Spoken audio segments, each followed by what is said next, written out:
that we do the least. Well, we take all the credit, but we do the least. I was praising our staff. I was praising our staff. Yeah, it was the honesty that bothered you here. All right, good afternoon, everybody. We'll call the meeting to order. Welcome. This is our meeting, of course, of February 19th, 2013. Want to welcome everybody that's in the gallery today. Delighted to see all of you. We have some things that we're going to do that are outlined on the agenda. First and foremost, that agenda has now been posted and is hopefully in front of all of you. I'm going to entertain a motion to accept it as presented. It is moved by Deputy Mayor Locke, seconded by Councillor Walsh. Are there any other additions to the agenda that have not been recognized here today? And I'm thinking of the two things I have in front of me, but both of which are, David, you have a thing to do here today as well? Okay. Anything else? All right, hearing none, I'll call the question. All in favor? Contrary minded, motion is carried. The first item would be the minutes of our public council meeting of February 5th. I'll accept a motion to accept the minutes as presented. Nobody wants to do it? Okay. Councillor Ledwell and seconded by Councillor Aker. Errors or omissions? Again, this would be from the public council meeting of February 5th. Errors or omissions? You running into a problem there, Lucy? No, you said that you had some correspondence and we didn't have any. No. That was outside of the agenda. These are just proclamation pieces. Yeah. No, okay. No errors or omissions. I'll call the question. All in favor? Contrary minded? Motion is carried. Next item on the agenda would be business arising then. Any business arising, and if there are, please refer to it by the index number attached. Business arising from the minutes of February 5th. Let the minutes show that our Director of Planning is late. That's fun to do that. Let's pick on Stefan. And we won't say, well, still. Okay, no business arising. That being the case, then we will move along. Council, we have two proclamations that we're going to be, well, one is a proclamation, the other a presentation. The first is a proclamation from Kin Canada. We have Stephanie Moist, who is the Vice President of the Connect Club, here with us today. Okay, and Marg, you guys want Stephanie, for sure you're going to do the speaking? All right. You got to come up then. When did you become shy? I was going to say, Margie, when did you get shy? Okay. I'm going to get you to hold this, and what I'm going to do is read the proclamation into the record and sign it, and then I'll get you to talk a little bit about this, okay, to Council. The proclamation reads as follows. Whereas Kin Canada has been a vibrant, responsible, all-Canadian association of service clubs, devoted to the concept of serving its communities throughout Canada since its founding in Hamilton, Ontario, on February 20th, 1920. And whereas Kin Canada has been dedicated to meeting the needs of our community and has diligently sought the development and completion of timely, relevant programs to meet the needs and challenges of our ever-evolving society.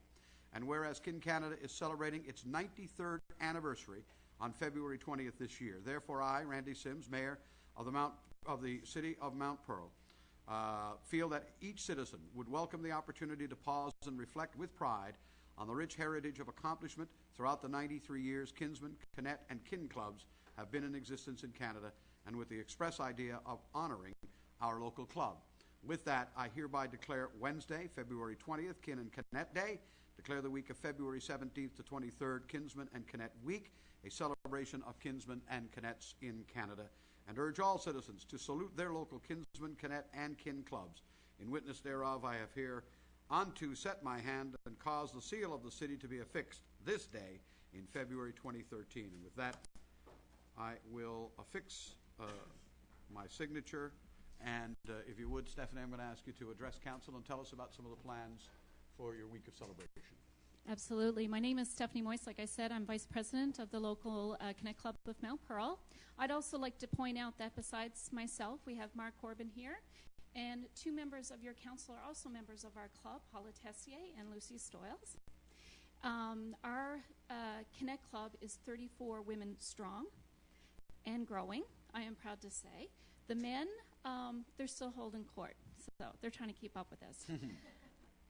We do celebrations all year long. We celebrate fellowship, friendship, and supporting our community. I am proud to also announce, those that are not aware, that the Connect Club of Mount Pearl is also hosting in August of this year the National Convention for Kin Canada. So we are going to be host to, we're hoping, close to 300 participants, both of the Kinsmen, the Kinet, and Kin Canada clubs from right across this great nation of ours. It is a very strong, like you said, very vibrant organization that gives back twofold to their communities, and I'm very proud, and I can honestly say on behalf of the other clubs that we are very proud to be part of it and give back to our communities that have given so much to us. Thank you.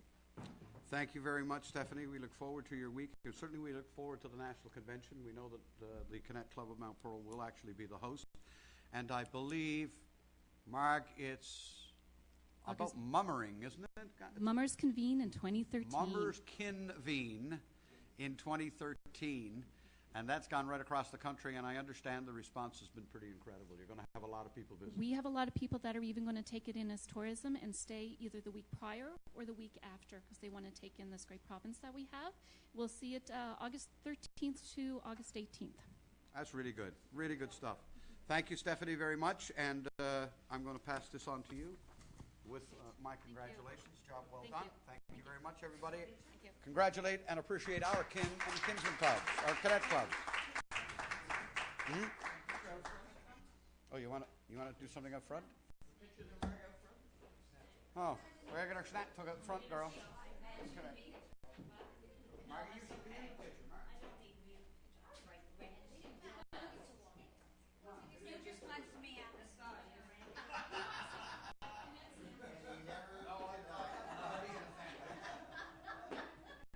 Okay, I'll be the meat with this crew.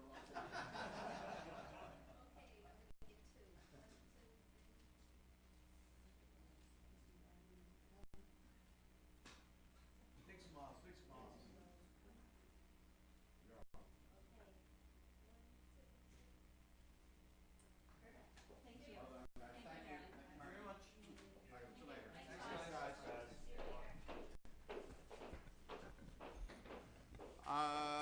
The next item is a presentation. I'm going to call on Councillor Aker to take the floor.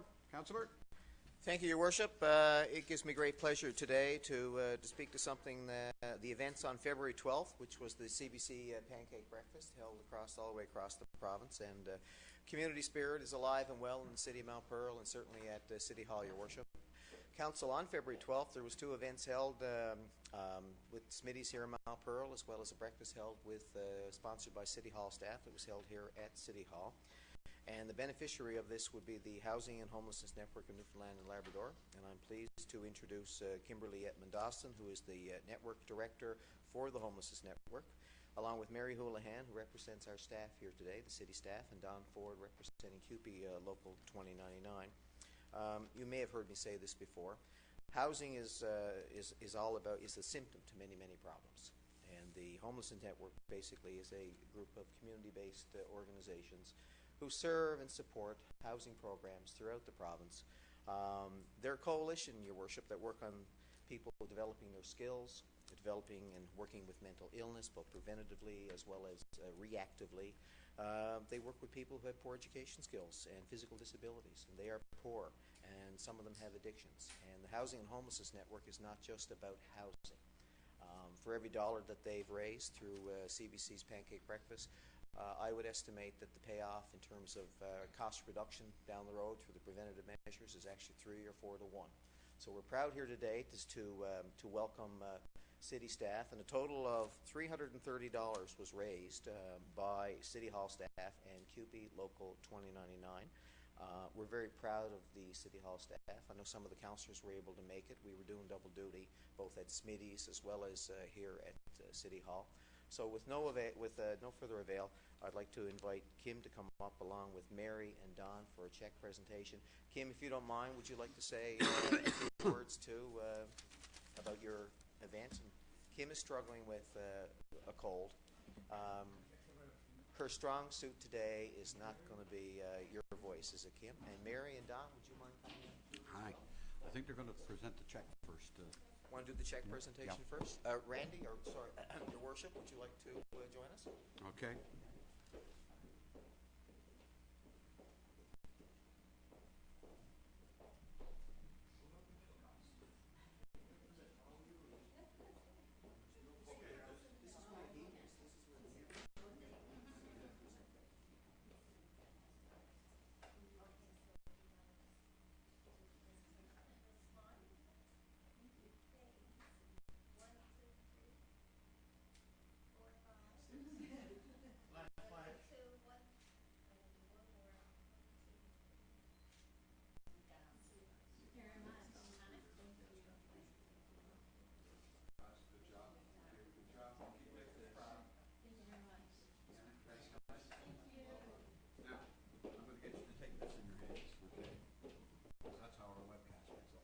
Oh, okay, fabulous.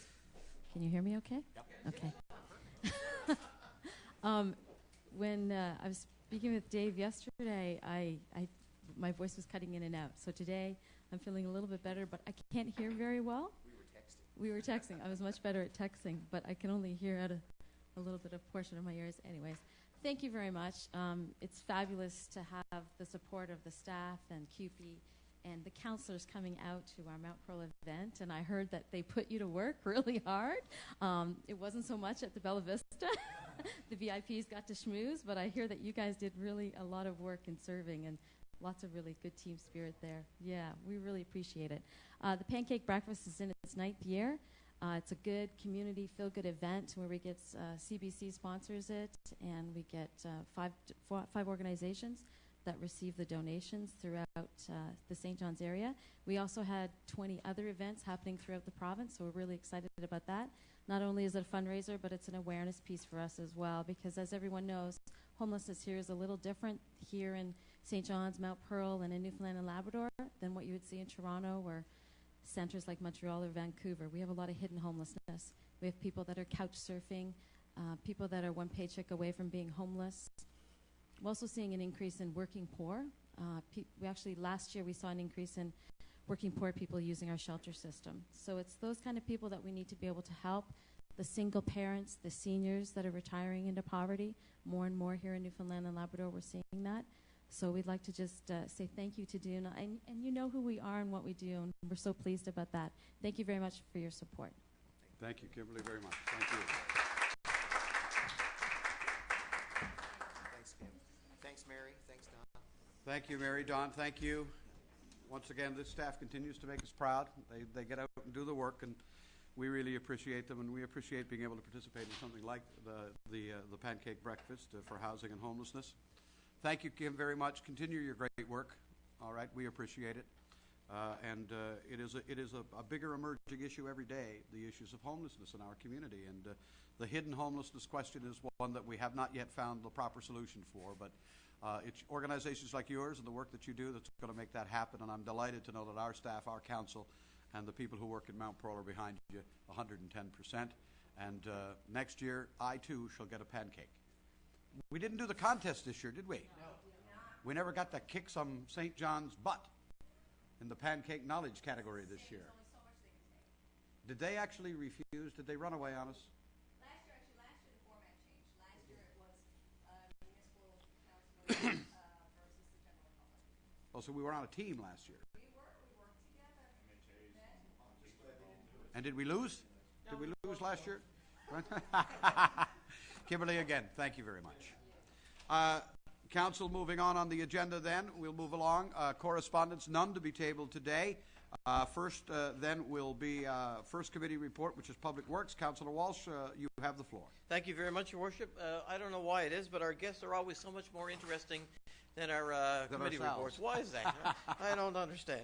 Anyway, it's good to have some people come in and show us up at the beginning, which is always a good way to start.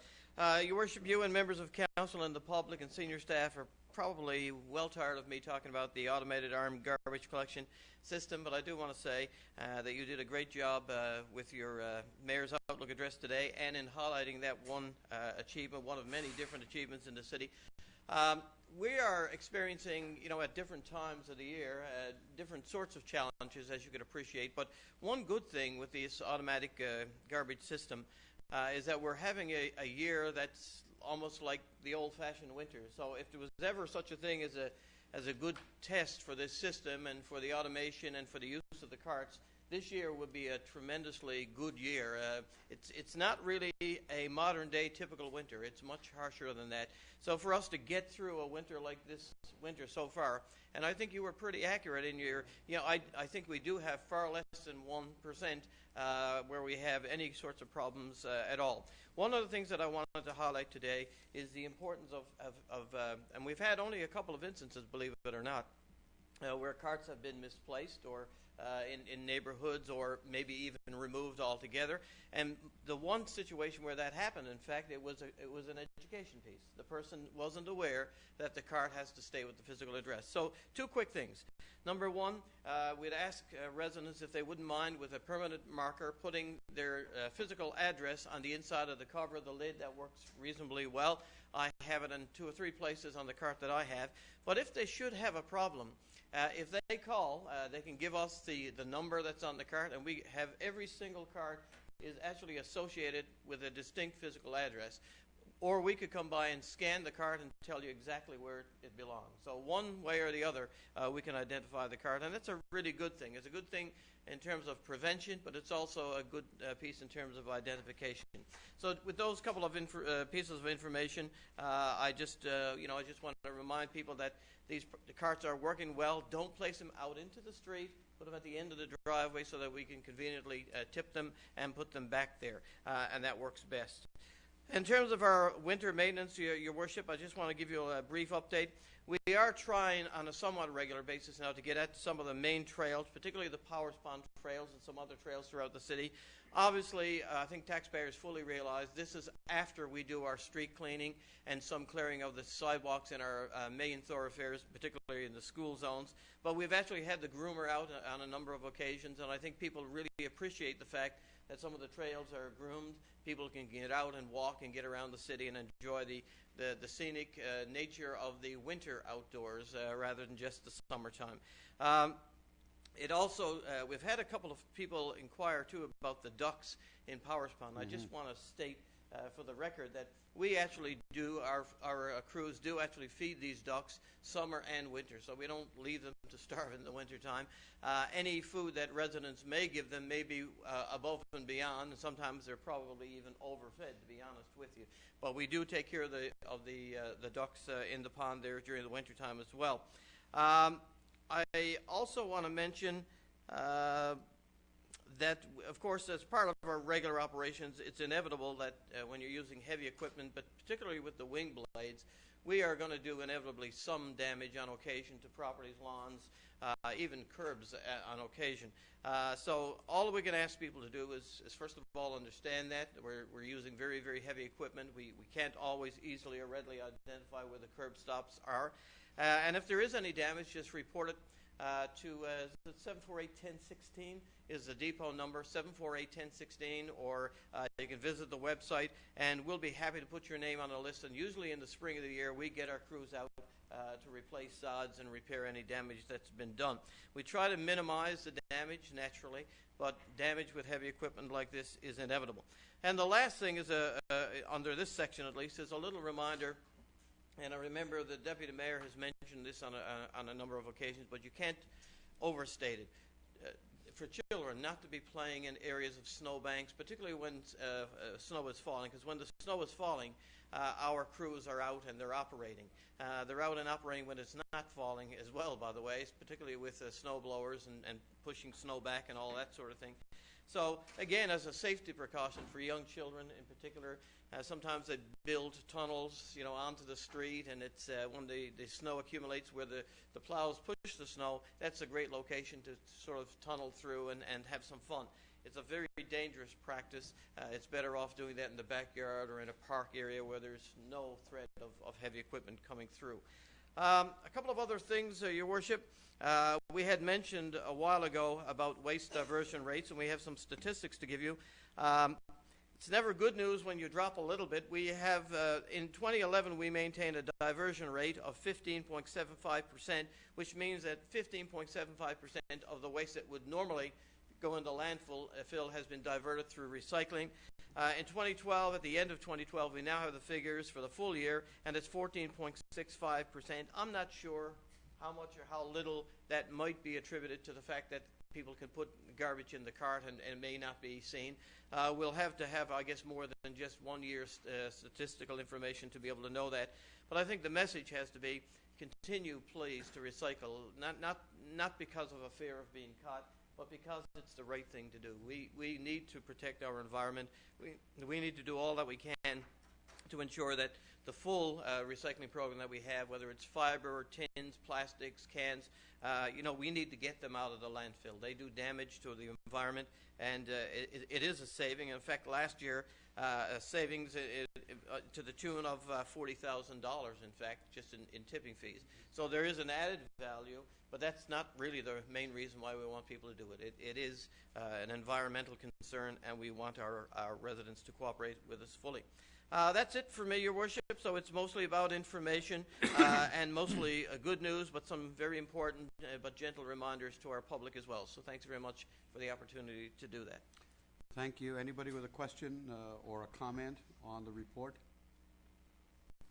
I'm thinking that this spring, perhaps our Public Works Committee and our communication staff would sit down and talk about putting a strategy in place because of the new garbage system. And now we're going to go into spring, and then when people are going to start their cleanup and everything, to tag onto that perhaps. Yes. Some reminders to people about recycling and to reinvigorate the program. I think the program does well. I really do. I see an awful lot of people have their bags out of recycling on garbage day. I just feel we can do more, and the more we divert, the more we save. And it's all about the environment, but for me, sometimes it's all about the money.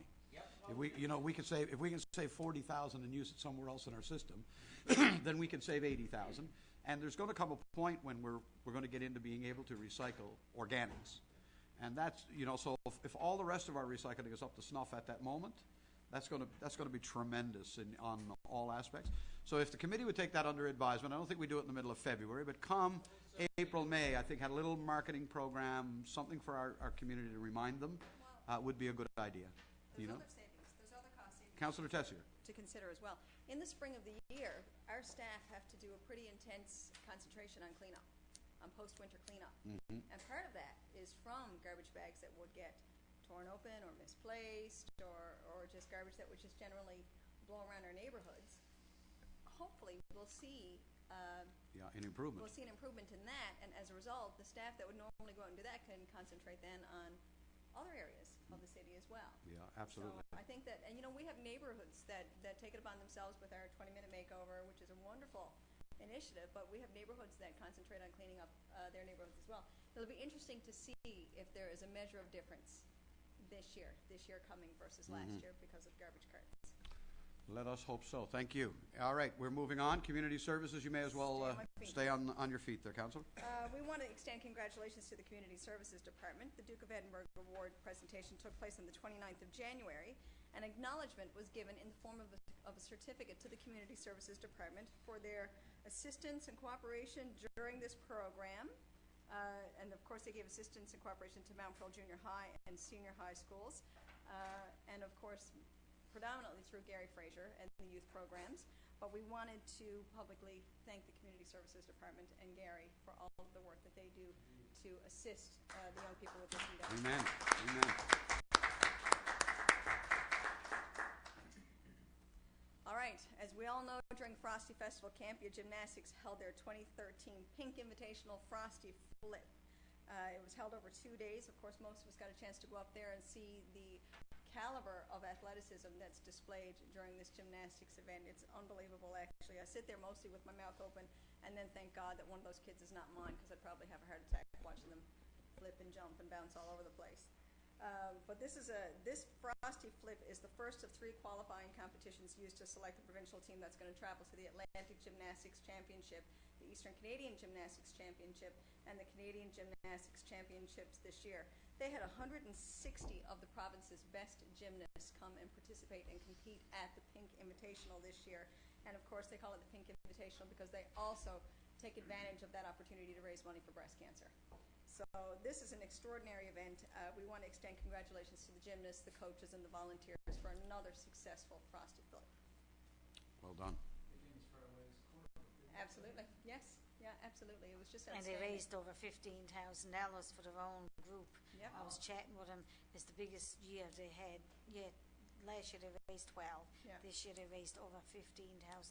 It's an outstanding, and Frosty Flip Fabulous. is a big deal. Like we It's all a go big up and see deal. it as a part of Frosty Festival, but it's a big deal. And to go up and see the coordinated event that they have up at the gymnasium up at Mount Pearl Intermediate, they have all of the different gymnastic events happening simultaneously. no small endeavor to coordinate that.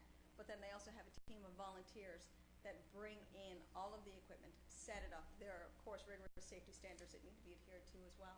And they do all of that. And then at the end of the 2-day weekend, when they're all there, pretty much every waking moment, then they have to take it all down. So it's quite an endeavor. So we want to congratulate them on this Absolutely. initiative. Absolutely. We have a tender for a desiccant, am I saying that right, Jason? A desiccant dehumidifier for the Glacier Arena, and we're recommending that we proceed with the lowest qualified bid of $26,933.19, and that is offered by Simco Refrigeration, and I so move. Moved by Councillor Tessier, seconded by the Deputy Mayor. Questions? Comments? Just wondering why Keep Cool didn't Councillor Walsh? make the specification. Was there, obviously, it was a non-compliant issue, but what, do you recall what it was? Did not meet specifications. Keep cool refrigeration? Yeah. Okay. Call it then. All those in favor? Contrary-minded, motion carried. And finally, the Admiralty House Museum and Archives is looking for a new chair for their Board of Management. They're looking for an energetic and passionate person to become the chair of the Volunteer Board of Management. Volunteer being a key word here. However, on average, the hours that are required are between 5 and 8 a month, so it's not real labor intensive. The board has an overall responsibility for the philosophies and the operations of the museum, and the Admiralty House Board of Management operates under the direction, of course, of Mount Pearl City Council through the Department of Community Services. Admiralty House, it should be noted, or HM Wireless Station Mount Pearl, is a partially restored World War I British Naval Marconi Station turned museum. Now, we all know that because we go up and we see the artifacts and we see the displays. The exhibits include early communications, the history of Mount Pearl, the disaster of the SS Florizel, the HMS Calypso, and modern amateur radio station BZM.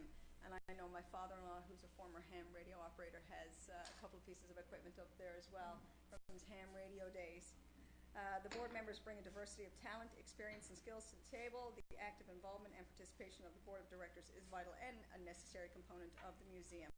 Of course, there's committee work as well. There's some meetings. But again, on average, 5 to 8 volunteer hours a month. The successful candidate will serve a contracted 2-year term, and they may choose to stay on if they wish, or to certainly invite others to apply for that board as well.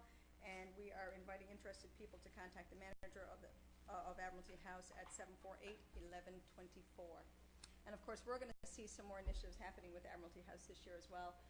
There's some initiatives that we've discussed, preserving the history of Mount Pearl, interview sessions with some of our pillars of the community. The Sport Alliance Hall of Fame may look at probably putting some kind of demonstration at some point up there as well in conjunction with the Hall of Fame that we'll have up in the new multiplex. So there's all kinds of exciting initiatives on the horizon for Admiralty House. So this is just for the information of the public. Thank you. Thank you. That concludes Community Services, Corporate Services Committee. Deputy Mayor Locke. Thank you, Your Worship. The first item here is request for tax consideration. We have 8 organizations outlined there, and they are charitable organizations. And this is in accordance, the tax write-off is in accordance with our council policy, and I move that these amounts be accepted as presented. Moved, seconded by Councillor Aker. Questions? All those in favor? Contrary-minded, motion is carried. Next item, Your Worship, is a request from 2 of our councillors, Councillor Stoyles and Councillor Ledwell, to attend the Federation of Canadian Municipalities annual conference this year held in Vancouver. And this, of course, is in keeping with the professional development policy, and I so move. Moved, seconded. Questions? All those in favor? Aye. Contrary-minded, motion is carried. May 31st to June 3rd this year? Yes. Yep. Okay. The next, Your Worship, is another request for professional development and training, and this comes from our Director of Corporate Services to attend the Government Finance Officers Association annual conference to be held this year from June 2nd to the 5th in San Francisco, and this again is in keeping with the professional development and training policy, and I so move. Moved, seconded. All in favor? Aye. Contrary-minded, motion carried. The next item, Your Worship, has to do with a data fix contract, and this is for a web-based voters list piece of software. We used it for the 2009 municipal election. We had a contract with DataFix to provide the voters list, and again, this worked extremely well and allowed the review of the voters list in electronic format, any corrections of any duplications, or if there's a change of address or a change of name, or if someone is added to the voters list or removed from the voters list. It was a great piece of software there. The continued use of this system will certainly enable the City of Mount Pearl, this year being an election year, to have a well-managed voters list for our municipal election held this September.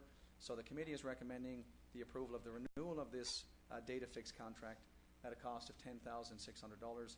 And just to note, that's an increase of $600 from the contract in 2009, and I so move.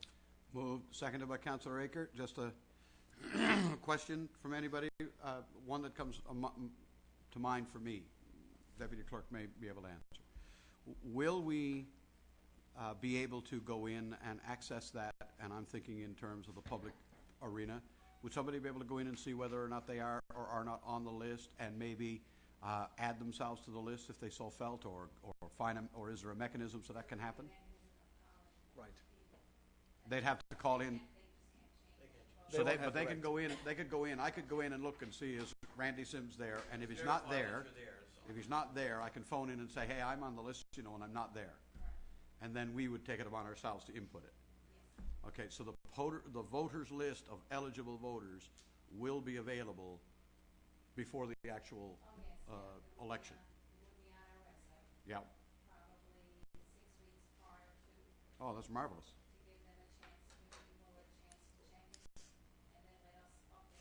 Mm-hmm.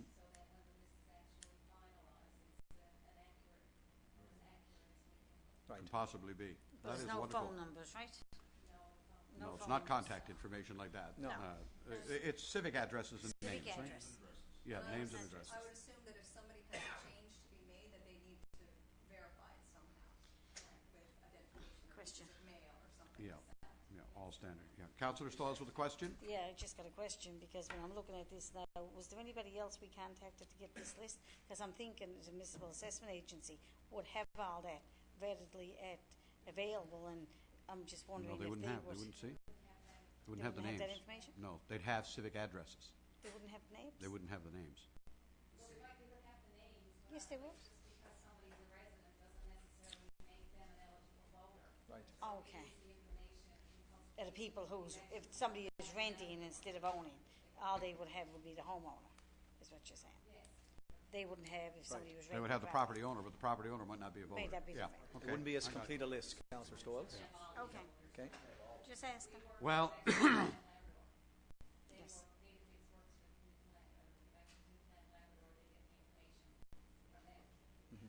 well, it's a step in the right direction, right? I Yes. mean, I very much, I don't know if I should say we, I think we is proper though, because I think council agreed. We very much would like to have electronic voting available to us. Absolutely, and this in is the a move towards 2013 that. election. We've been given every indication that we're not going to be allowed to do that this election. Let me call that as unfortunate as it is. Where it has been done in Ontario, Nova Scotia, and elsewhere, they've seen voter turnouts or voter increases as high as 30 and 40%. We need to see that happen in every jurisdiction, including ours. I'd love to be able to do it, but the ministry, for whatever reason, yet to provide an explanation, I might add, Deputy Mayor. They've yet to explain to us why they will not accept a proposal to make a single change. I think it's 3 words in our act To the act. that would allow us to actually do an electronic vote. We have the system, we have the wherewithal, we know how it should be done, and the companies that we propose to deal with have all had tremendous success. And Mount Pearl represents the kind of microcosm that you could get to test it, you know, Sure. and see. Yep. The time has come. Good pilot, Yeah, absolutely. pilot. Great pilot. Yep. Time has come, but this is really good and excellent for our taxpayers as well. So, thank you for that. Okay. We have to call the question on it though, to spend the money. All those in favor? Contrary minded? Motion is carried. And the last item for me, Your Worship, are the invoices for council approval. And you can see there's 13 outlined there, totaling $1,084,215.89. And I move that these amounts be accepted as presented. Actually, there's another page. Do you have the other page? Did you do all 13? I did all 13, yeah. Okay, 1,084,000? Yep. Okay, I'll call the question. Are all those in favor? Contrary minded? Motion is carried. Thank you. Question, sir? Go right ahead, Councillor Tessier. Item 6, replacement of shingles at Kenmount Park Community Center. Is that from the windstorm or something, or is that just general maintenance? general maintenance? Okay. No, that was not storm damage. Okay. Okay. Economic Development, Communication and Tourism, Councillor Stoyles. We just have one item, Your Worship, and that's a request for advertising the Business Post for a quarter of a page, black and white, $450 plus HST, and it is within our budget this year, and I so move. Moved by Councillor Stoyles, seconded by Councillor Walsh or Ledwell. Who's going to do it? Councillor Walsh. Any question, comment? All those in favor? Contrary minded? Motion is carried. That's all there was for Economic Development. Engineering Services, Councillor Ledwell. We're moving through this, aren't we? I spoke too soon. I'll do my best to keep it moving, Your Worship. The first item on the agenda this evening for us is, of course, related to the multiplex, and just a quick update on the work that's ongoing up at the multiplex site. Foundation and wall work is continuing as well. The steel erection is happening up there. Starting to look more and more like a building every day.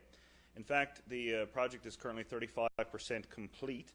And as we move through the project, of course, where you're dealing with any kind of a project of this size, this magnitude, and of course a construction period of that length, you're going to be dealing with various issues throughout the process, and certainly that would bring about a number of change orders. And of course, we have a list of 11 change orders this afternoon, totaling $207,291.58.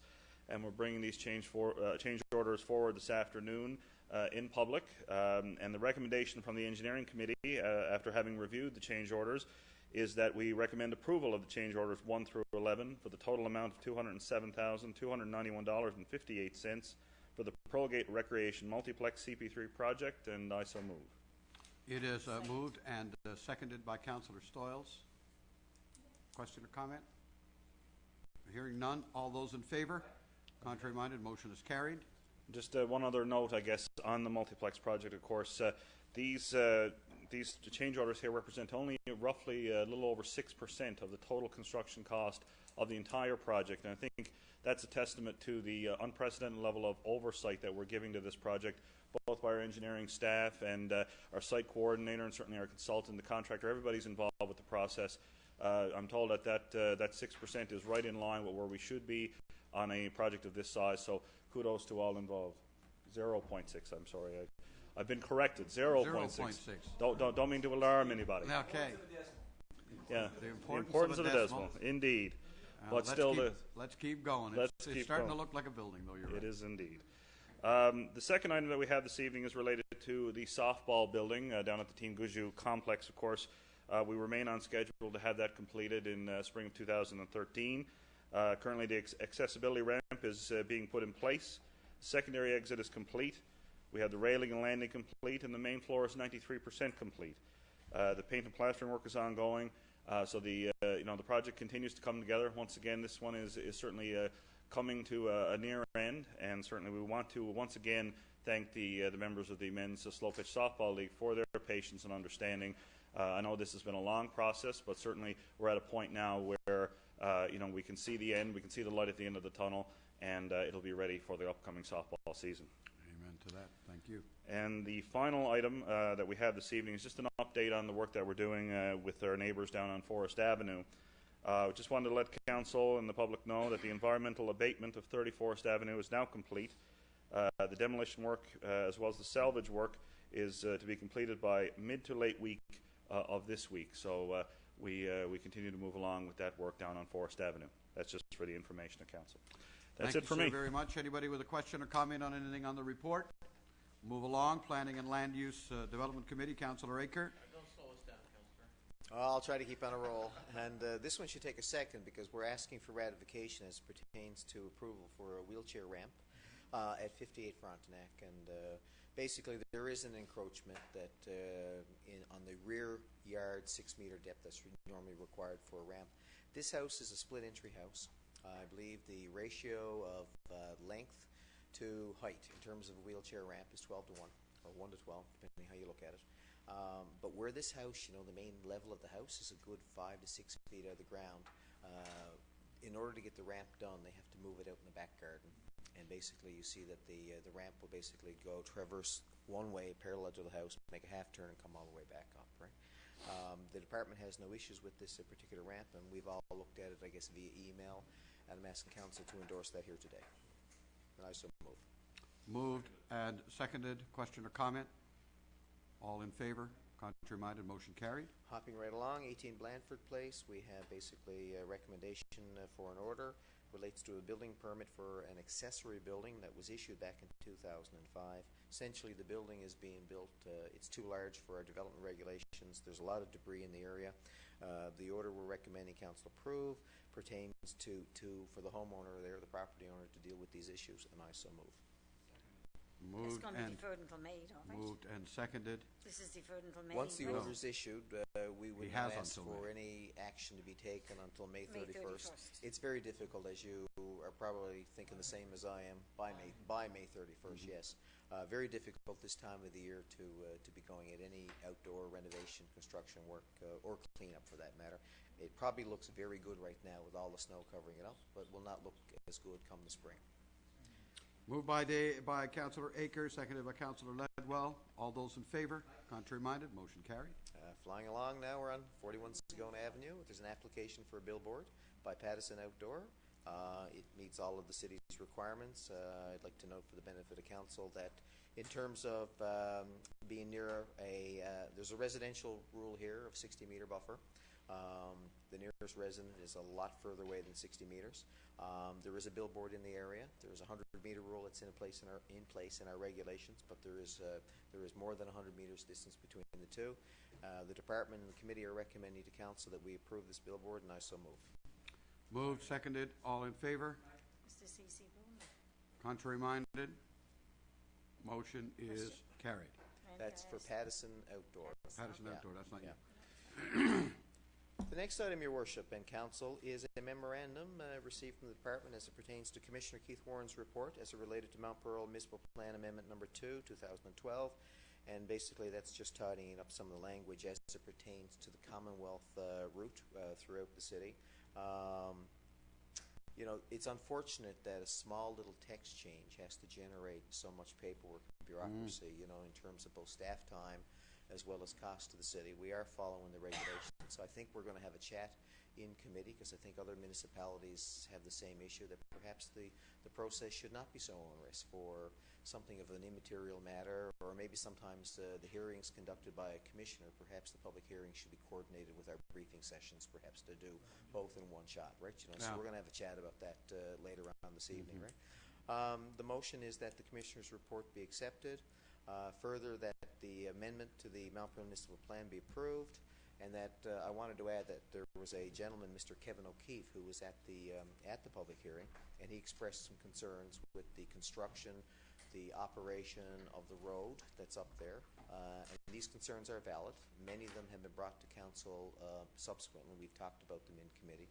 And out of respect for Mr. O'Keefe, who took the time and trouble to come out to the hearing, even though it was not necessarily directly relevant to the Commissioner's report, he basically imparted upon us that there are problems with the roadway, and part of the recommendation and the motion here tonight is that those concerns, and I think the letter, we want to refer them to the Department of Infrastructure and Public Works for the Engineering Services Committee to review. So I move all that. Thank you. Moved, seconded. I'm sorry, Councillor Walsh, question? He's not proposing a change in alignment again, is it? Because we've already done that twice. Is there something related to that? From my observations at the hearing, he's basically expressed to us some of the same things that some of the residents up in that area have expressed already. We revised the alignment. The lane changing, the speed on the road, which we reacted to, I think it was last fall. And in fairness, we need to give that a bit of time, you know what I mean? But I guess if we keep it on the radar of the Engineering Services Committee, and I don't know if Councillor Ledwell wants to add anything to what I've got to say, it might be prudent to do so. We're not suggesting that we're going to take what Mr. O'Keefe is saying and just go out and do it, right? We're managing this road as we basically, as our professional advisors have advised us to do. We've made some changes, and basically we're going to refer any concerns here. I don't sense, Councillor Walsh, that these are additional concerns. I think these are the same things that we've been hearing all along. And Okay, comment from Councillor Ledwell? Yes, I just sort of want to, I guess, echo what Councillor Aker has said. Certainly, part of the recommendation is from the Planning and Land Use Committee that we would refer the questions and concerns of Mr. O'Keefe to Engineering Services. I can report that at our last meeting, certainly we did have a discussion. We reviewed the questions and concerns that Mr. O'Keefe had, and certainly engineering staff will be in touch with Mr. O'Keefe in short order. And just, I guess, in response to Councillor Walsh's inquiry, these are similar to some of the other issues that we discussed on the two occasions that we reviewed the outline of that road up there and the way that things are arranged. This is not to, I guess, instigate a complete and thorough review once again, but certainly just to keep it on our radar, I guess. And we're always open to suggestions, if you will. But for right now, we've reviewed it at engineering and certainly be responding to Mr. O'Keefe. Thank you, Councillor Walsh. Yeah, and the reason for my question, councillors, is basically, as you know, we had an original alignment for traffic that had traffic, have a thoroughfare at the bottom of Mount Carcel, and then we had a change in the realignment of traffic as it pertains to both Wyatt Boulevard and the traffic flow off Mount Carson onto Kenmount Road. Whenever you make a change, one group or the other is going to be annoyed with it, right? So I just want to say, like, when we made the second change, we took what we thought was the best professional advice that we could seek, and I'd be very, very reticent. We'd look rather foolish, quite frankly, to make further changes again. It would seem like we didn't do much of a job in making the assessed changes the second time round. So that's sort of. I'm hoping we've gotten this right, is what I'm saying. If it needs to be changed, it needs to be tweaked. I guess we swallow our pride and we have to do it. But I think we had a fairly thorough assessment the second go around. We made the changes, and I can guarantee if you made the changes 3 more times, 3 different groups would be upset with you, and others would be pleased with you. And that's the situation that I think we would sort of find ourselves in. I don't recall, because I wasn't able to make the hearing on that particular night. I don't recall what Mr. O'Keefe's issues were, but I suspect he represents, because he lives on Wyatt Boulevard, he represents the view of some of the concerns that have been traditionally expressed by the residents of Wyatt in terms of wanting to just roll out into a dedicated lane and just move on. That seems to have not been in the best interest of the overall traffic flow of traffic coming up Mount Carson, and that's why we made the change. So I guess my caution is, yes, we obviously need to look at it, but I think we did take the best professional advice we could seek from traffic professionals, and they recommended a change in the course of action. And from what I can see, it seems to be working reasonably well. Yeah. Councillor Tessier. Just a quick point about that. This is a really busy stretch of street. So no matter what we do or don't do, as long as we're meeting safety standards, turning radiuses are safe, the lanes are the appropriate width, this is going to be a very busy stretch of road, especially during peak periods of time. So no matter what we do, people are going to have to exercise patience and caution. What is that? People are going to have to exercise patience and caution on this particular stretch of road, and we understand that it's widely used by people who need to get to work or who are coming home from work. But again, if you just take time, follow the rules of the road, it should be fine. Closing comments? Yeah, I just in terms of I think Mr. O'Keefe would appreciate the debate. Absolutely. But the motion here today has to deal with the municipal plan amendment. There was a bit of an expectation that the commissioner might side and take on the issues that Mr. O'Keefe raised, but frankly, I think the commissioner realized it wasn't part of his or her mandate, you know what I mean, to do that, right? You know what I mean? But it's just seemed out of respect for the fact that Mr. O'Keefe showed up. We'd like to refer that off to a different process because it really wasn't relevant that night, you know what I'm saying? So anyway, and I so move. Okay, it has been moved. Question, commented on. Let's vote, shall we? All those in favor? Contrary-minded? Motion is carried. The next item is a notion of motion? A notice of motion? You have a notion to make a motion? Well, I better drink my water here now. In accordance with Section 39 of the City of Mount Pearl Act 1988, take notice that in accordance with Council's public notification policy, I will, at a regular meeting of Council, move an amendment to the text of the Mount Pearl Development Regulations 2010 that, if enacted, will, in Section 11 use zone schedules, amend the following use zones by adding the word showroom to the list of permitted uses. They being commercial mixed, commercial general special, industrial light. In Section 9, off-street parking and loading regulations, amend by adding the following section in alphabetical order. In Section 9.2, general parking requirements, showroom, 1 parking space for every 50 square meters of gross floor area. And the purpose of this proposed amendment is to introduce an appropriate parking requirement for showroom uses dated today. Finally, moving to the back of the kit, Your Worship and Council, we have the development permit list for February 4th to the 15th, development permit number 7, and I so move. Moved, seconded, all in favor? Contrary minded? Motion carried. February 2nd to 15th, the building construction permits for residential were $60,000, and for commercial were $130,000, and I'd like to move both of them, please. Moved, seconded, all in favor? Contrary minded?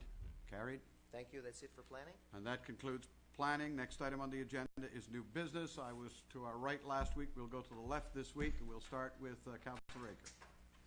Yeah, a couple items, Your Worship. I'm sure Frosty is going to dominate everybody's comments, and it was quite the healthy week of Frosty Festival fun. Good to see a lot of people out in the community, but I just want to say briefly, because everybody else is going to hit on this theme, I'm sure, congratulations to Tricia Warford and the Frosty Festival Committee.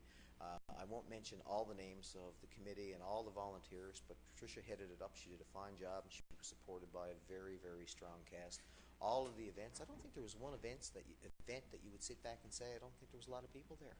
Battle of the Bands was well attended. The variety show was a hit. I mean, we even made the variety show this year. You know, either in participation or in name. You know what I mean, right? You know, yeah. That's right. There were people in the audience who wished to hit you people. Yes, and deservedly so. So I just you were a hit, Councillor Tessier. You were a hit. Yeah, they were kind of hoping that Elvis had left the building. Yeah. So I just want to throw out to the committee what a great job they did. Congratulate them. I think there's a volunteer reception a week from tonight, actually, at the Soccer Clubhouse. Next Tuesday, yeah. For all of the volunteers that helped out, and we look forward to seeing everybody there. The second item, Your Worship, happened today. I want to congratulate you on the Mayor's Outlook speech we had today. It was a fine turnout. The one thing that stood out for me wasn't just the $95 million of development that's occurred in the city. It wasn't just the record year that we've had when you remove the effect of the Pearlgate Recplex up there. It was your comment about regional services being 20% of our budget, which shows we're committed to regionalization, we're committed to participating, and we're serious at the table, whether it be every council around here sits on some type of a regional committee, and I think we do our part, and I think that was a very good point that you made during your speech today, and I think it was very well received, and sometimes it's not known by everybody. I think we in Mount Pearl know it, and I'm sure the Mayor of Paradise, he appreciated and understood the message. Too bad others wouldn't buy into the same philosophy. So congratulations, and it was good seeing everybody there. That's it for me. Thank you. Councillor Tessier? Oh boy, not to be redundant. But now you were a hit at the talent show. A solo hit. First and last time. Just keep it in mind. First and last time. First and last time.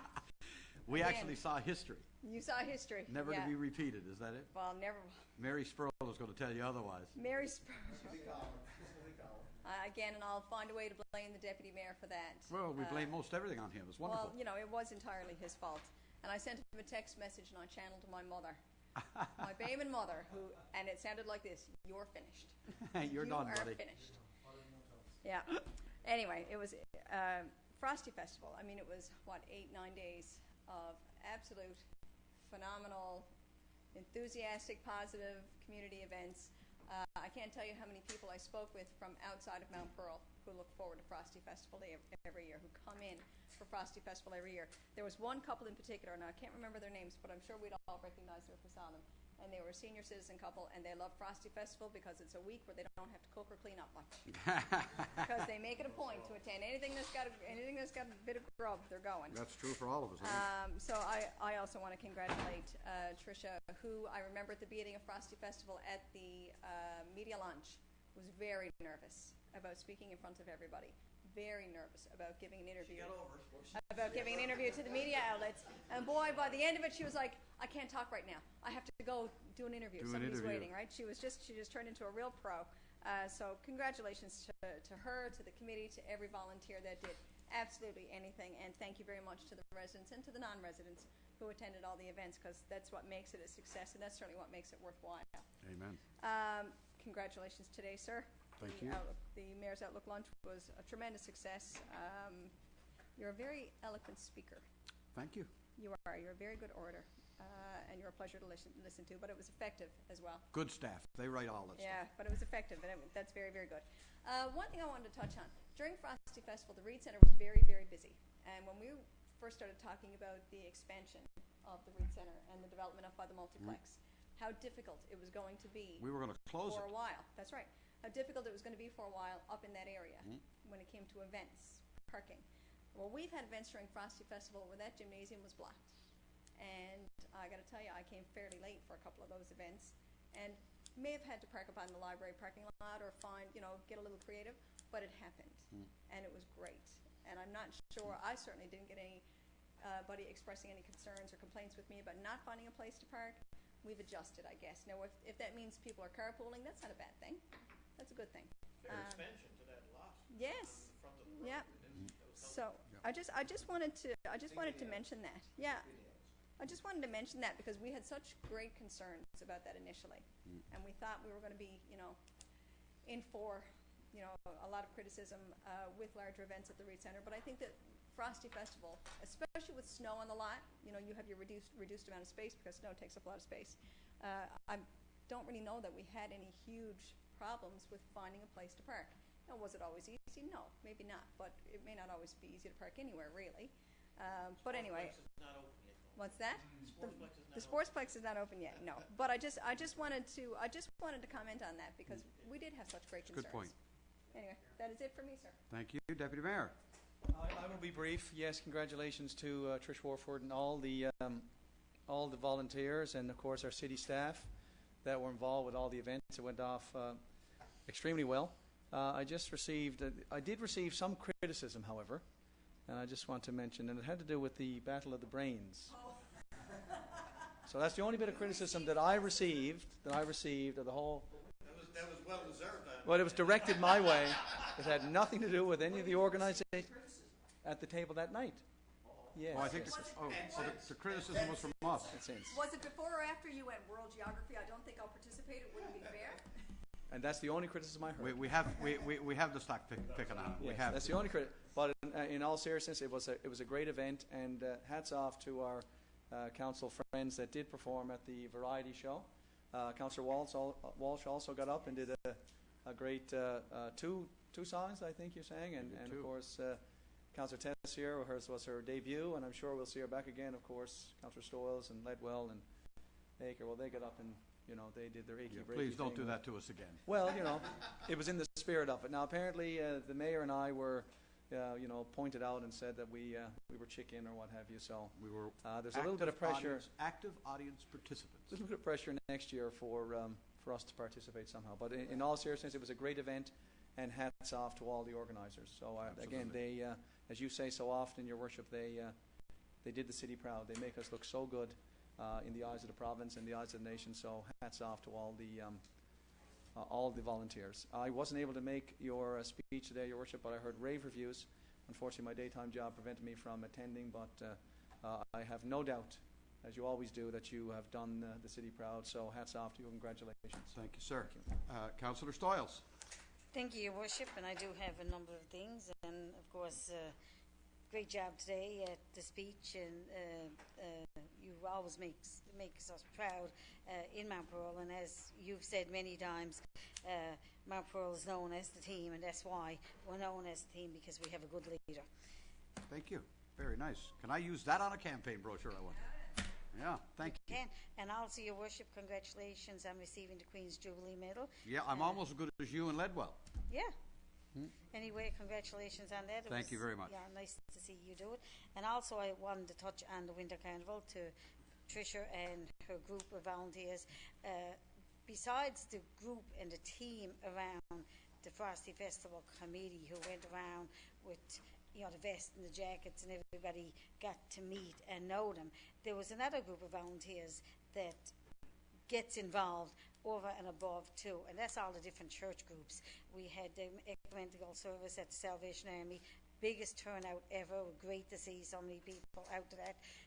Pentecostal Church had an event for children, and what an event it was. It was amazing.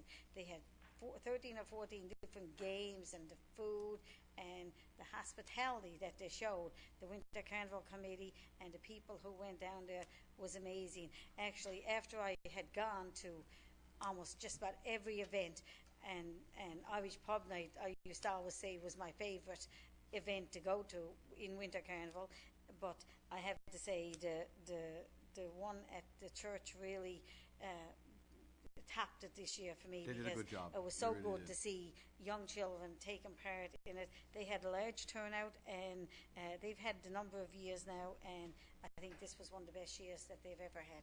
So it was really, really good. Also, Your Worship, I want to mention a fundraiser that's taken place this coming Friday, and Gerard Philpott is a former employee of ours, and his granddaughter, Sarah Roberts, is in Halifax, going to be undergoing surgery, and it's this Friday night at the Reed Community Centre, and certainly I would hope to see as many people as possible. Sarah's having her surgery on the 28th of February, and I know not an awful lot of staff here in the city has been involved in it, and I know most of us will be there, but anybody in the community that is looking for something to do on Friday night, we certainly would like to see them come out and support Gerard and his family for such a worthwhile cause. And like I said, I just wanted to mention that tonight. Also, Your Worship, I want to mention the Urban Summit. MNL is going to be Next weekend. Next weekend is going to be taking place, and I think we're hosting some of the events here in Mount Pearl as well. We are going to host the actual UMC meeting ahead of the summit on Thursday. Ahead of the summit. So I just wanted to mention that, and I know you're going to be around. We're going to have all 20 towns here, actually. I think every town will be represented at the summit. That's right. It will be great. It's next weekend. It's next weekend. Yeah. Next Thursday, Friday, Saturday. Thursday, when Friday, I say and weekend, Saturday. Sunday is a travel day for everybody, Yeah. so it's Thursday, Friday, Saturday. Thursday, Friday, and Saturday. Thursday night is the UMC meeting. It's going to be held in Mount Pearl. Mount Pearl. And the actual Urban Municipalities Economic Development Summit is Friday and Saturday, and that's going to be held at the Capitol. And that's all day, both days, Friday and Saturday. We will have representation at the whole event. You're on the board. I'm assuming you'll be there for all of it. I plan on being there. I may be, yeah. And I'll be there for Friday afternoon, and all of council is welcome. Certainly going to be at the attend. fundraiser Friday night, but Yeah. I can have Mona send out an email to everybody informing them. Also, Your Worship, I'm also looking for volunteers for March 1st. Klondike, the RCMP, does a Klondike night every year, and they pick a couple of charities that they give the monies that they raise, and it's down at the White Hills at the RCMP, and it's March 1st, and we're looking for dealers or volunteers to come out and help us with that event. Every year, of course, is always difficult to get volunteers at certain events, and it's always a big turnout, and we certainly, anybody who's interested in volunteering, they can certainly contact me, and I will pass the name on as I'm helping organize the people to deal cards and that for that evening. And the last thing I was want to mention, Your Worship, during Frosty Festival, I went to Admiralty House to attend one of the events that they had for the children, which was a great event that was put out by Christine Henneberry and the arts community. And while I was there, of course, I took the opportunity to say hello to some people while I was over there. And of course, the Chamber of Commerce is in Admiralty House now. They moved over a couple of weeks ago, and I wanted to mention that because a lot of people in the businesses may not know that they're moved, but they are moved in the office as you enter Admiralty House. Anyway, that's it for me, Your Worship. Thank you very much, Councillor Walsh. No, Your Worship, ditto all the congratulations, and I'll pass. Okay, thank you. Councillor Ledwell. Thank you, Your Worship. I too wanted to pass along congratulations to you on a fine speech this afternoon. Thank you, sir. Certainly always do such a great job articulating all of our accomplishments and our outlook for 2013, and a lot of that, of course, is due to your leadership. So congratulations. Well, all this is going in the brochure. It has to. And going into your head, too, isn't it? I tell you, it could get to a fella. Thank you very much, Andrew. No problem, Your Worship. I just wanted to touch very briefly. I know that everybody around the table certainly has congratulated the Frosty Festival Committee and all the volunteers, but I think it'd be remiss as a past chair of the event if I didn't comment ever so briefly on what happened over the past 9 or 10 days in Mount Pearl. Certainly, a big thanks goes out to all of the volunteers, all of the corporate sponsors, all of our city staff that made the event happen. But I also want to say a word about the core group, the board of directors, of course. We're talking about 10 volunteers who take care of an event that's 9 days long, that you're talking about over 50 events, over 30 community groups that are involved. It's a mammoth effort that happens each and every year, and certainly that board of directors is to be congratulated and to be thanked. It's really a superhuman commitment when it comes to volunteerism. They give up every second Monday night from the fall right up to the festival. They give up every second Tuesday night, and no doubt countless hours are spent in committee meetings, and the list goes on and on. So a big congratulations and a thank you to the Frosty Festival Board of Directors, and Tricia Warford in particular has just done fabulous. And she said to me just before the festival started that it's her sense of community and her willingness to do well by the community groups that keeps her going, and I think she did pretty well by the community groups, if I do say so myself. So a big congratulations to Tricia and her team, and that's it for me. Thank you very much. The only thing we didn't mention, so I'll mention it. Megan House and Adam Keating, the dinner last evening on Sunday evening for our Youth of the Year, kind of wrapped up everything. We did it because we usually do it as a lunchtime thing on Remembrance Day, and it got canceled this year. It got delayed.